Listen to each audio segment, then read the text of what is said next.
The Nsefu pride is the perfect lion family. New cubs with 2 devoted mothers.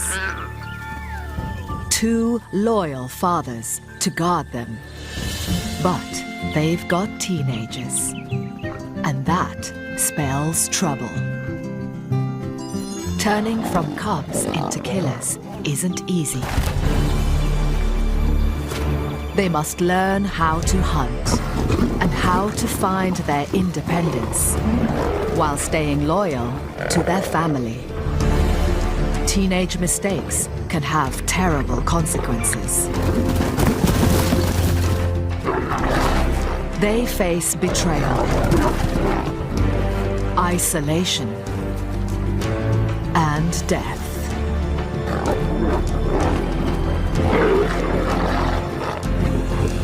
Theirs is a journey into adulthood through the trials and tribulations of teenage pride.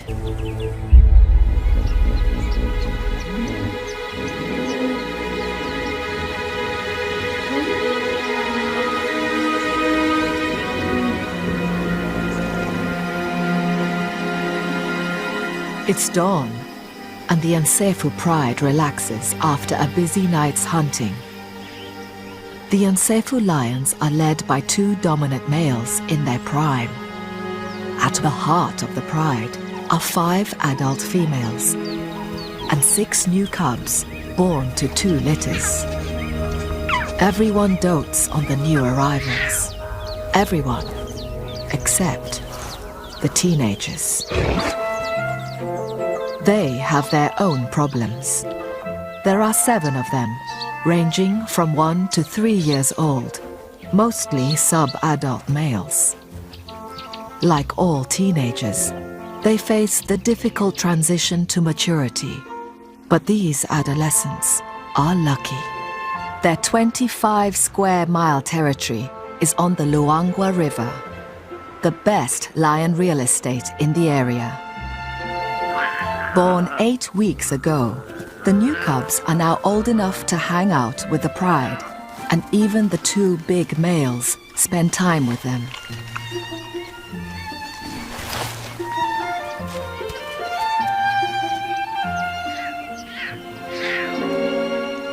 The previous year's young are all ignored, so they formed a gang. These adolescents are, in human terms, of school age. They have their own teacher, an older sister. Though already adult size, she's still young and playful.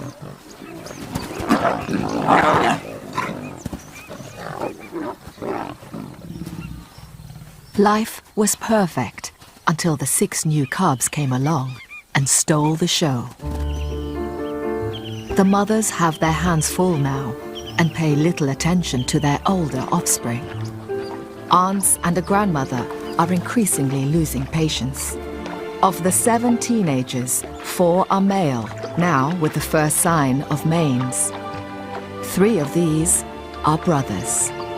In their few years left with the pride, they have a lot to learn.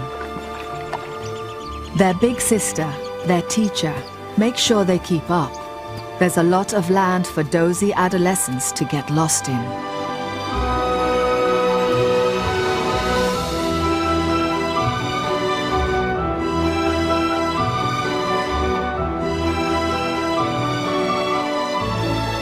Now it's time to join the pride for breakfast. The hungry teenagers are allowed at meals as long as they join the back of the queue.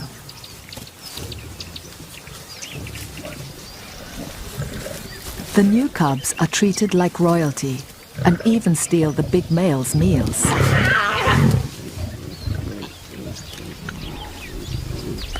The mothers need extra food to make milk for the cubs. The males are grumpy about having to share. One antelope, stolen from a leopard, doesn't go far. The aunts try to eat their share discreetly until the teenage gang finds them and forgets their manners.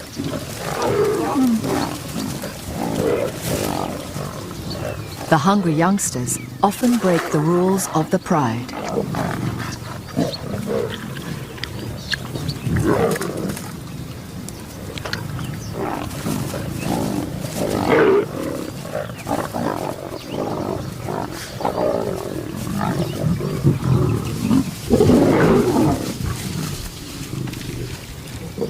The big males send the adolescents packing.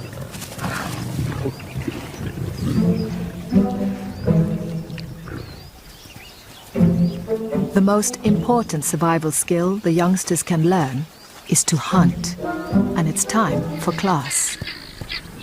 The pride's favorite food is buffalo. The 1,000-strong herd comes to the river most days to drink. But each is half a ton of power, with lion-killing horns and hooves. The elder sister, their teacher, selects a safer target for demonstration.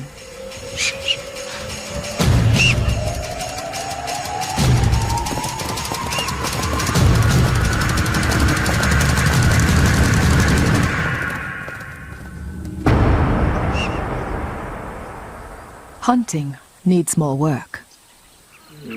The three brothers are 18 months old and will be allowed to stay with the pride for maybe 2 years more, but then they'll be on their own.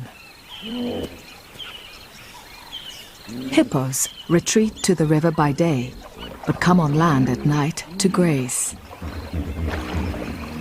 Baby hippos are a regular meal, but adults are huge, much bigger than buffalo, with 12-inch long teeth and bad tempers. This morning, the teenage gang has one trapped and is blocking its route back to the river.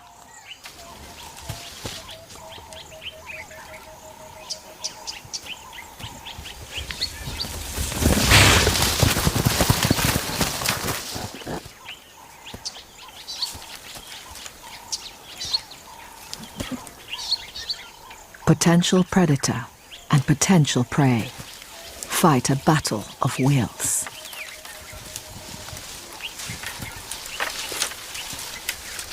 The young lions try intimidation, while the hippo slinks off round the back.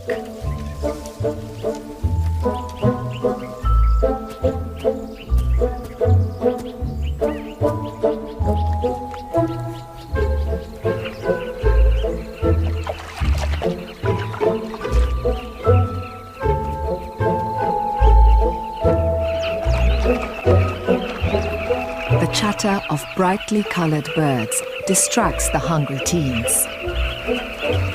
A colony of carmine bee-eaters nests in the riverbank.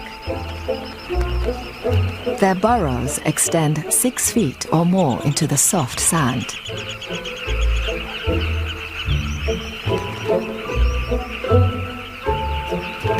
Lions aren't born knowing what's best to eat and whether these birds might make a meal. The years spent learning how to be a lion may be the most difficult and least understood of a lion's life.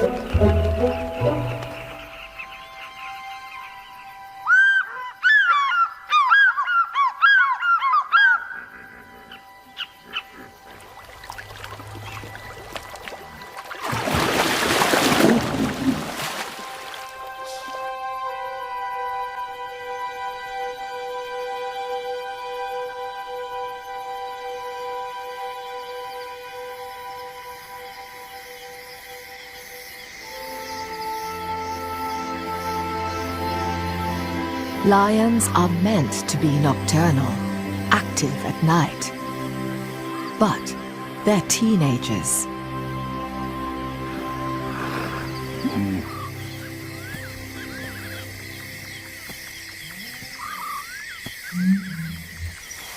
The hippos are braving the land to feed.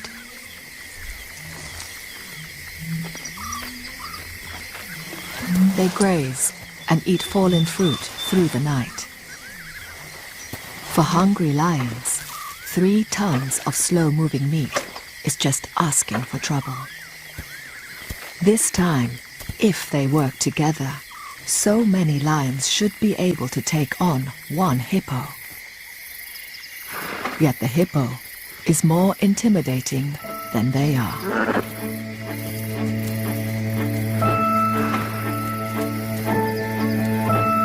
The hippo's sheer bulk is their protection, as are their massive teeth, trampling feet, and belligerent courage. Teenage lions have attitude too, and they spar with the hippos like matadors with bulls. For the lions, it's part game and part lesson. Experienced lions rarely hunt adult hippos. They're too dangerous, but the teenagers keep trying.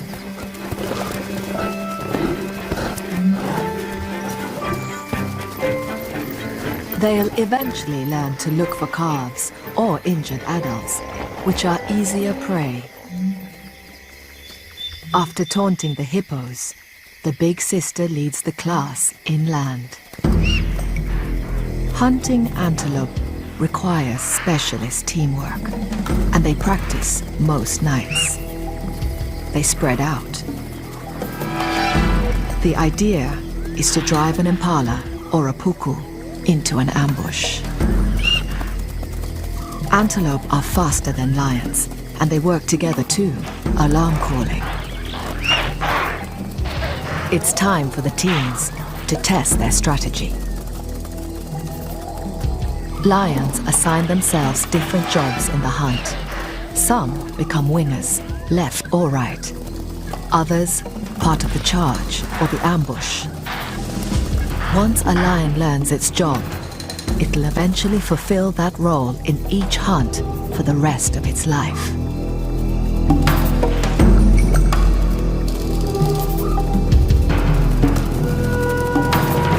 These teenagers are working out what their jobs are.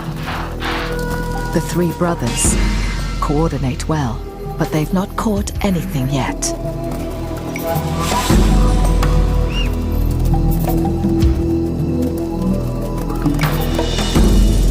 The elder sister drives a puku straight towards them.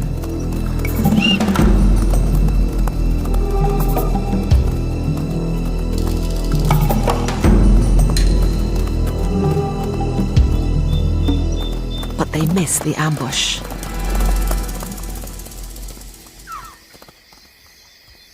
Behind the younger brother, there's one of the cubs, lost and alone.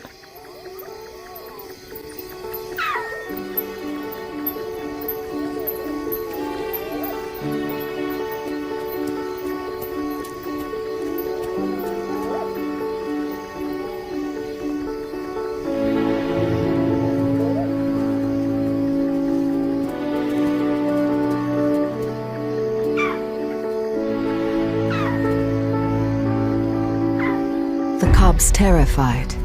There are leopards and hyenas around, and he latches on to the teenagers.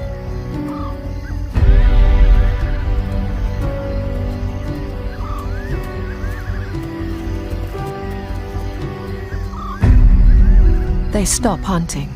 The rest of the pride can't be far away.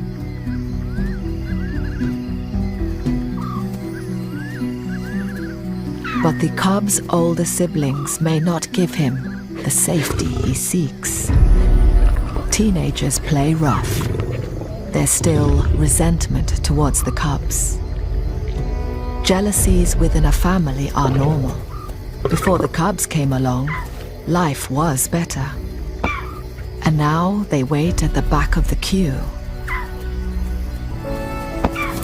Adolescents have many conflicting instincts. They recognize their little brother. He's one of the family. But lion males are cub killers, an instinct needed for when they take over a pride.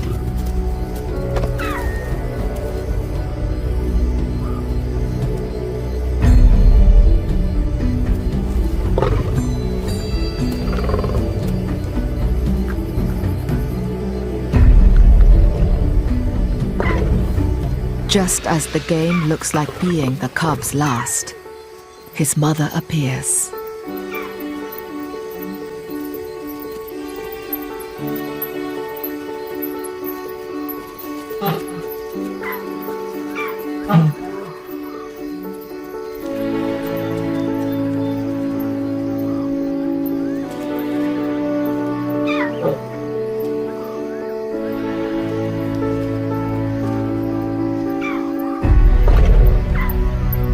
The teenagers want their plaything back.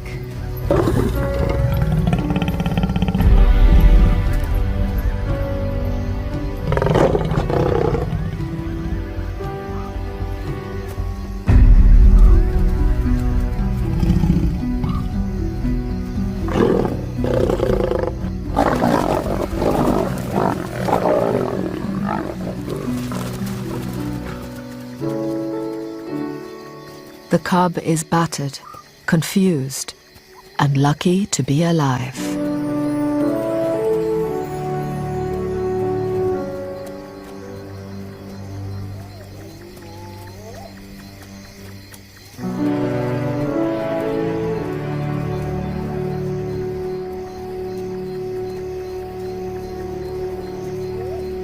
Reprimanded, the adolescent gang heads back to the pride.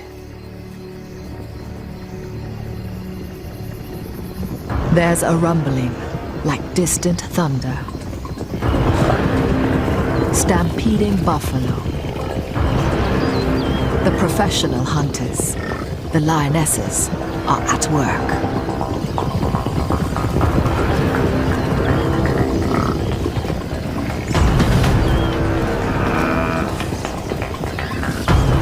It's a big opportunity for the teenagers to prove themselves.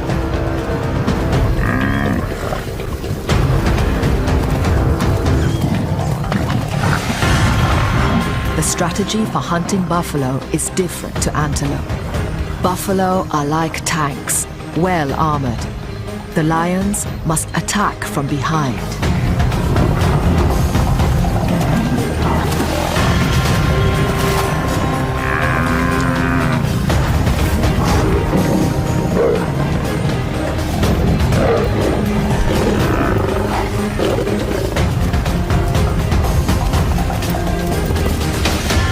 Buffalo is strong and can wheel around, slashing with his horns, lashing out with his hooves.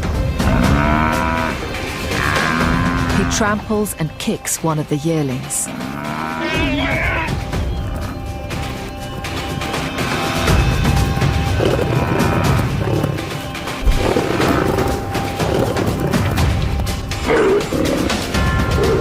The pride closes in, but the teenagers aren't strong enough. A horn catches the elder sister in the groin. The lion's desperate attempts to hang on to the buffalo become increasingly dangerous and futile.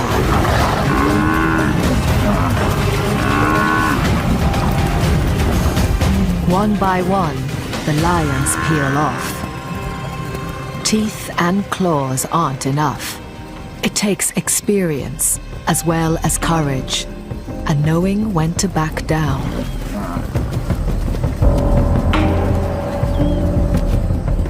Rumps bleeding, but heads held high. The buffalo head back to their herd. Following them, unwilling to give up, are the three brothers.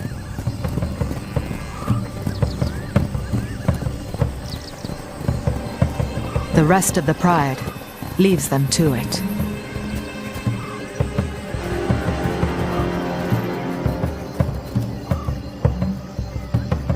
The three brothers follow the buffalo herd all night, out of the pride's territory.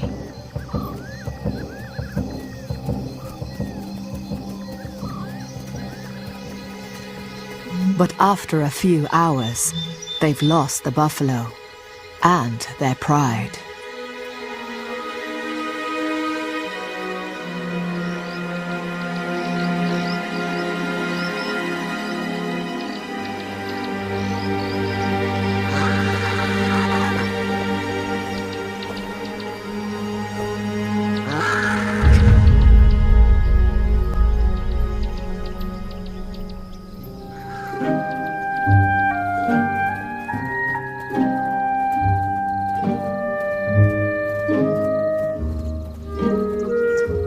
The pride's two dominant males return from defending their kingdom to find their family depleted and injured. The mothers are fine. They backed off early in the hunt. 4 juveniles are missing, 3 brothers and a yearling. One of the other adolescents' leg is bleeding. Injuries are common. One of the adult males has even cut his eye, but that's minor. But his daughter, the teenager's elder sister and teacher, is badly hurt. It's her left hind leg.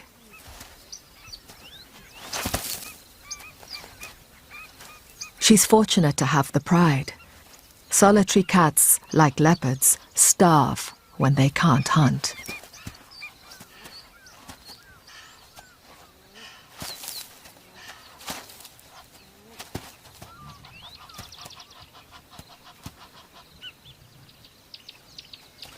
Most wounds heal quickly. There's no blood, and she'll probably recover with a few days' rest.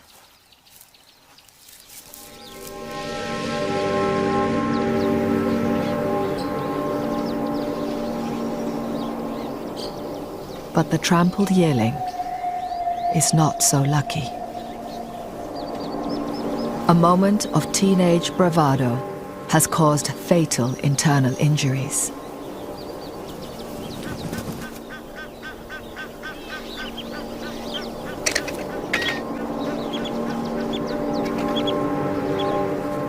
Courage alone is no match for a half-ton of buffalo. The night's injury list grows longer. The lost and found cub can barely walk. The teenagers were rough.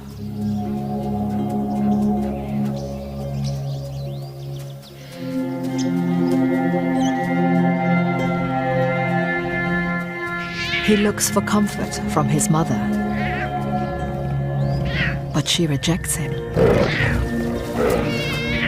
The pride can't look after a cub that isn't able to keep up. Her instinct is harsh, but it's for the sake of the other healthy cubs.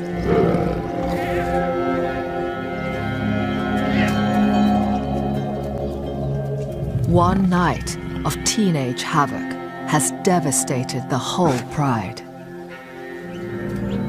The 2 adult males don't stick around to help.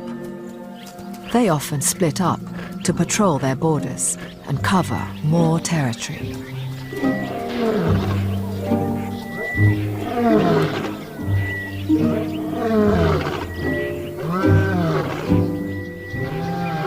It's the height of the dry season, and each lion pride controls sections of a few miles of river, the only water around.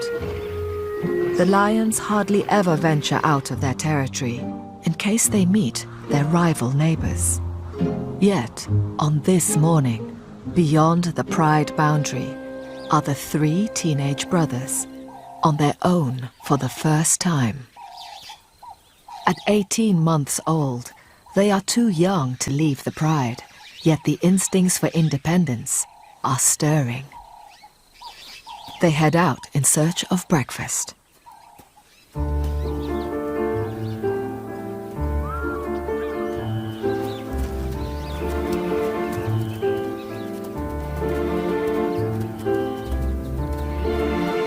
They have a swagger, a confidence. This is the beginning of a great adventure. One is the born leader, and he keeps an eye on the other 2. He waits for them.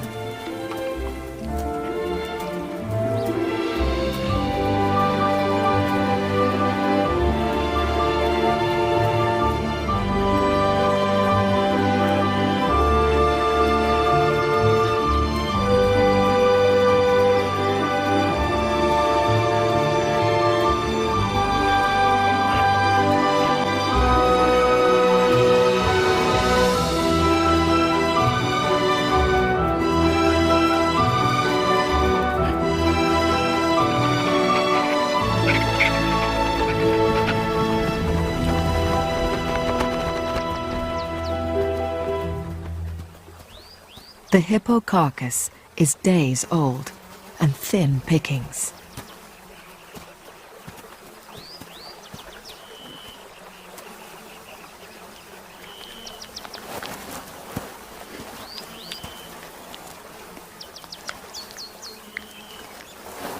The leader lets the younger two find what they can. A foot doesn't have much meat, just skin and gristle.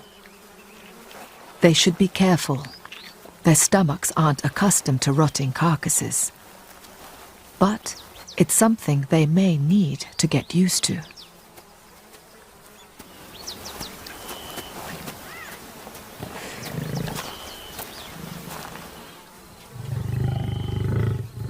Like many teenage boys, they're prone to fighting. But sibling rivalry could tear the coalition apart, and they must learn to support each other. Their survival is at stake.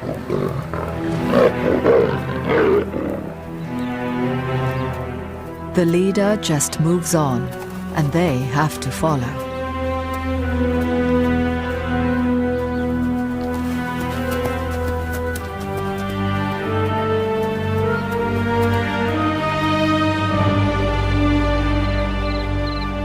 It's October, and South Luangwa National Park is waiting for the rains. These 3,000 square miles of wilderness have been eaten bare. The grass has gone. This is now a land of hunger. All life is concentrated along the banks of the dwindling Luangwa River.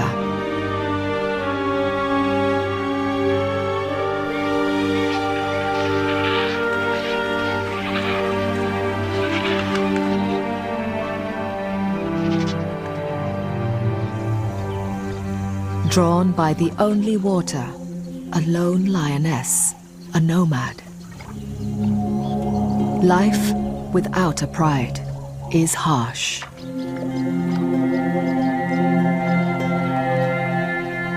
Single lions can scrape by for years, eking out an existence, hiding and starving.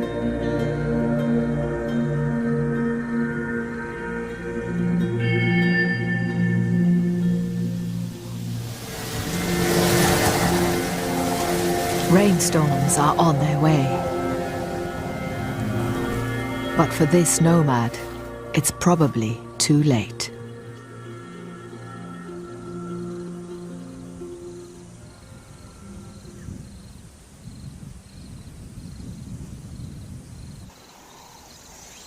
The three brothers are tense, staring intently.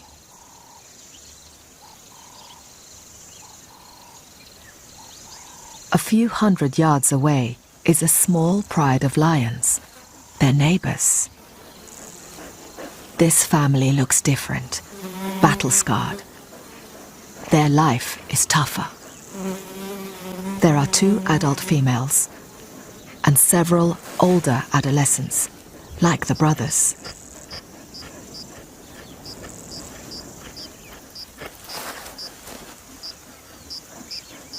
This is a hardened pride from the wrong end of town.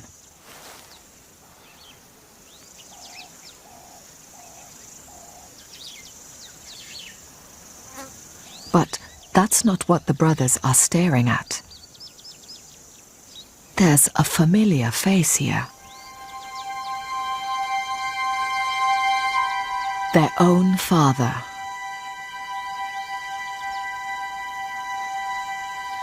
One of the 2 Nsefu Pride males has a second family across the tracks. It's unusual, but here the park has a shortage of adult males due to trophy hunting outside the reserve.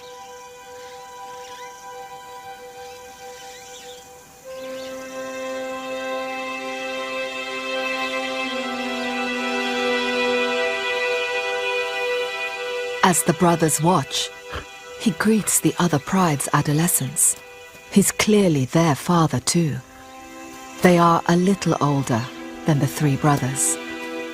This must have been going on for years.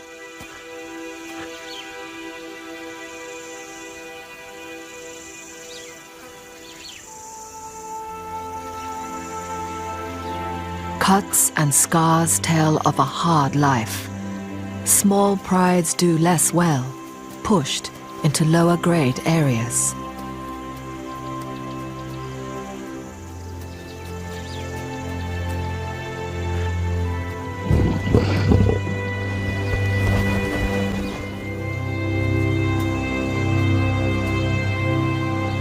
The three brothers from Nsefu remain still until all the other lions have left.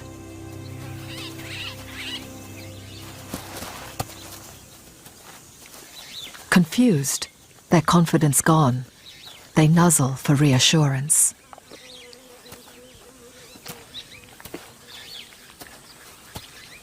One of the brothers isn't feeling at all well.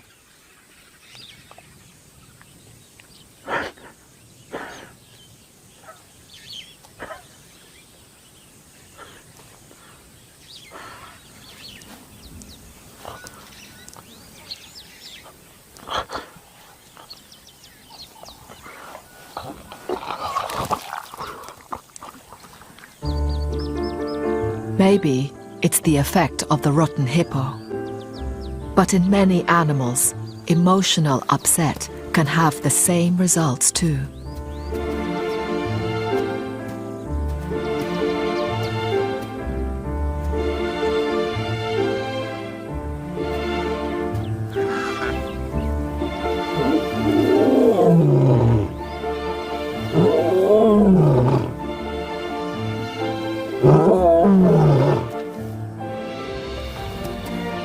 Juveniles rarely roar, but when they do, it's often full of meaning about their pride, their alliances, and strengths. It's about who they are.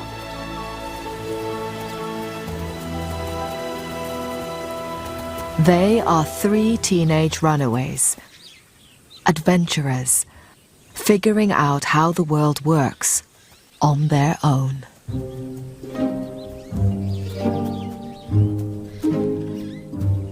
A few days later, the big male returns to the Nsefu pride, as if nothing's wrong. This is his main family. We can't know what he thinks and feels, nor understand a lion's guilty secrets. But scientists say that many animals deceive each other and hide the truth from their rivals or mates. It's a very ancient betrayal. The cubs are all there, including the one that was rejected. He's fine now, just a bit smaller than the rest. His mother finally relented.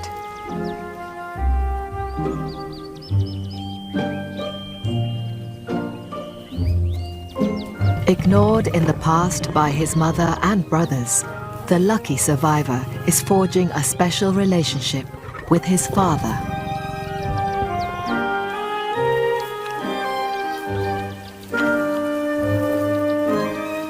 Five of the cubs are male and could form a formidable team in 2 or 3 years, eventually becoming caring fathers themselves.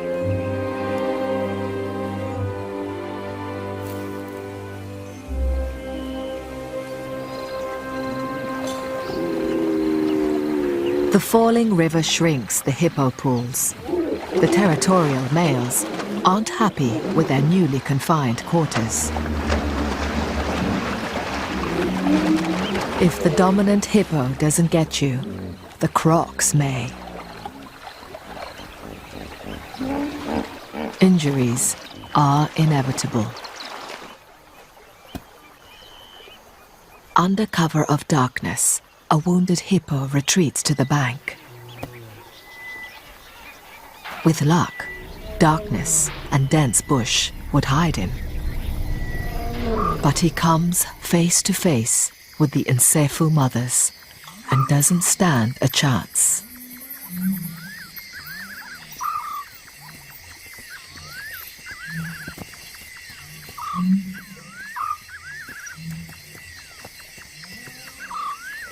The big male takes charge of the feast.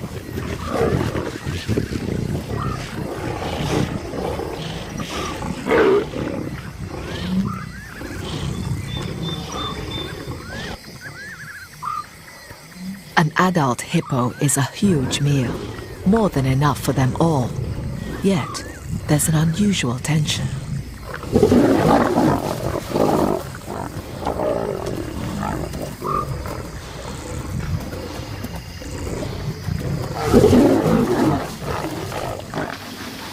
A big croc tries to join them.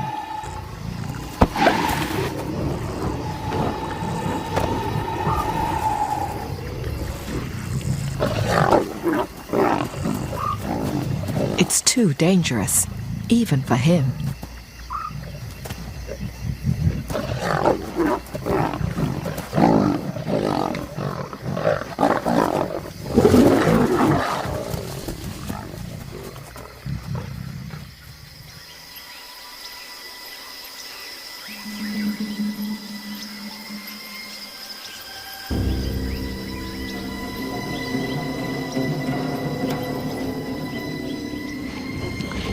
By morning, the cause of the aggression becomes clear. Here, with their father, are two adolescents from the pride next door.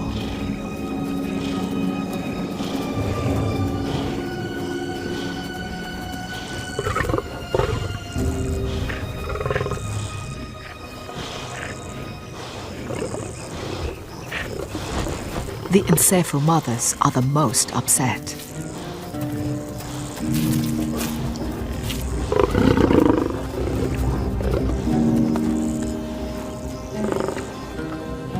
The male has turned up with the wrong teenagers.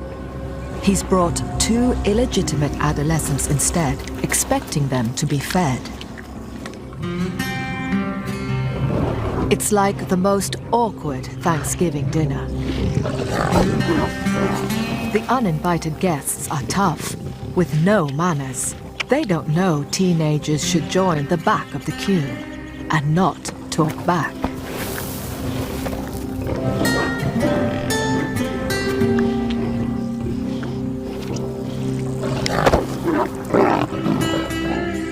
The mother's building anger becomes more evident. The two intruding adolescents are outnumbered and in serious danger. They have to leave right now.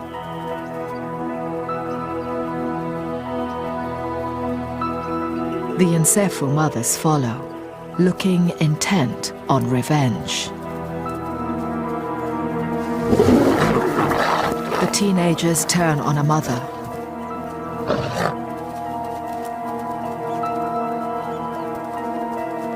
All 5 Nsephu females arrive. The big male tries to contain things and is turned on.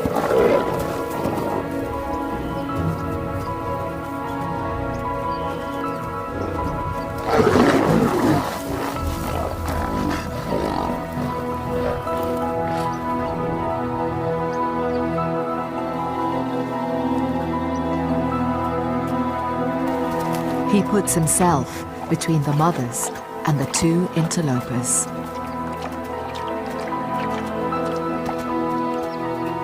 Then, in a display of rightful bloodline, the teenagers nuzzle their father farewell.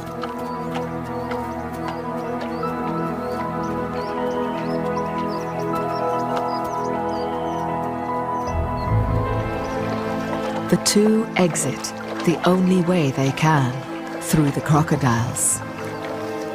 The crossing is the fastest escape route, but it terrifies the teenagers.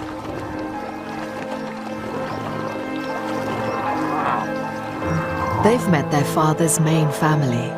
Maybe they too thought they were the only ones. It seems Everyone's feelings are hurt.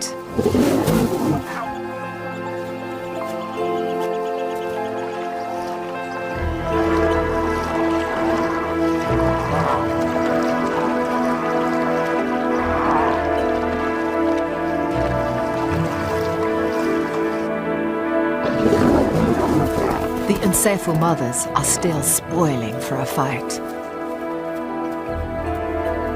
The neighboring adolescents return home unharmed and well-fed. The Unsefu pride is fractured by hostility and betrayal.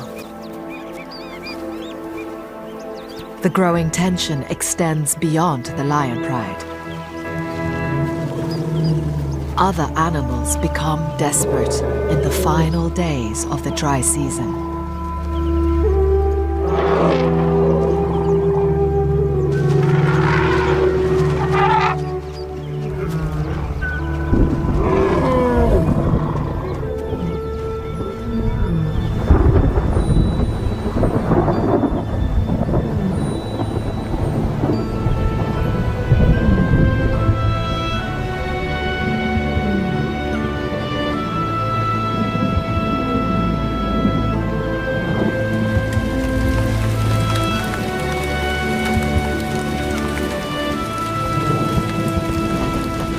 Once the rains come, the antelope can drink anywhere and move away from the river in the hope of better grass.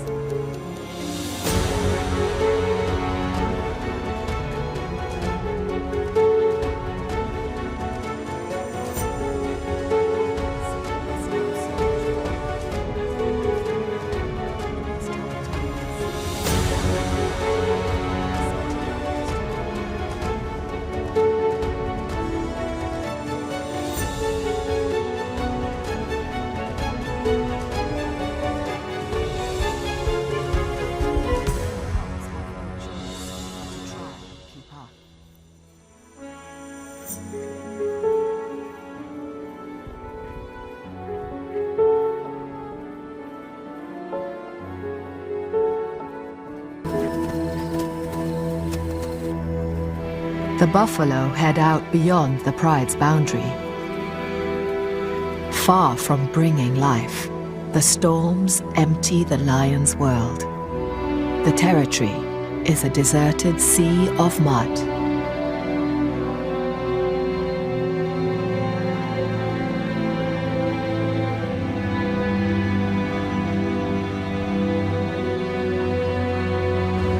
The hippos, at least, are happy.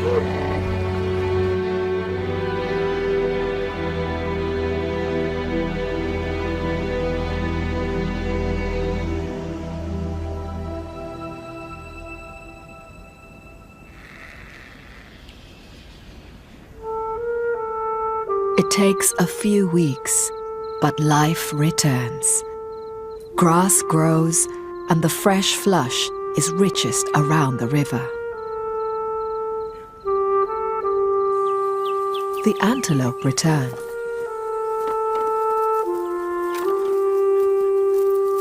Mud, churned by buffalo and baked dry, transforms into lush lagoons.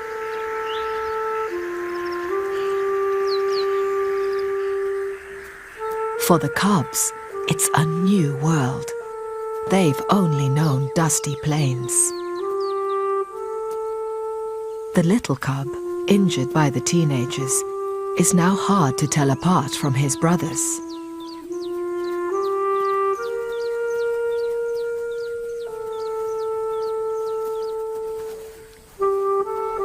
The big males are spending more time protecting their youngest heirs.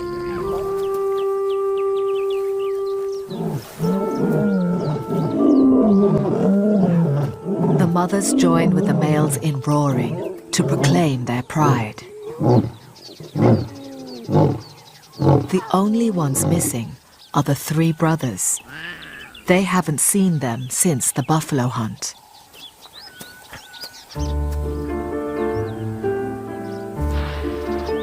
Then, one day, one appears.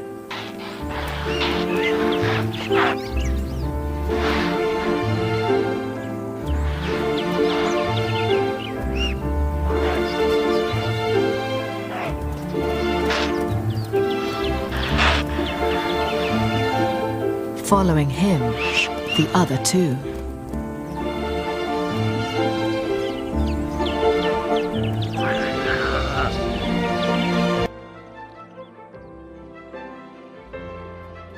They are back, looking surprisingly well. They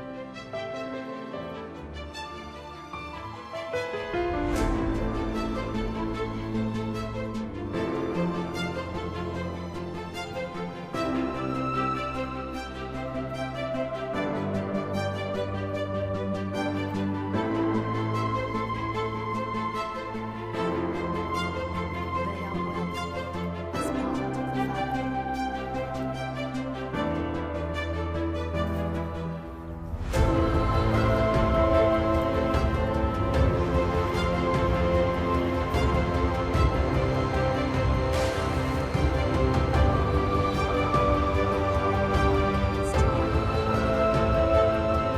The brothers have learned a lot on their adventure and are ready for their next chapter.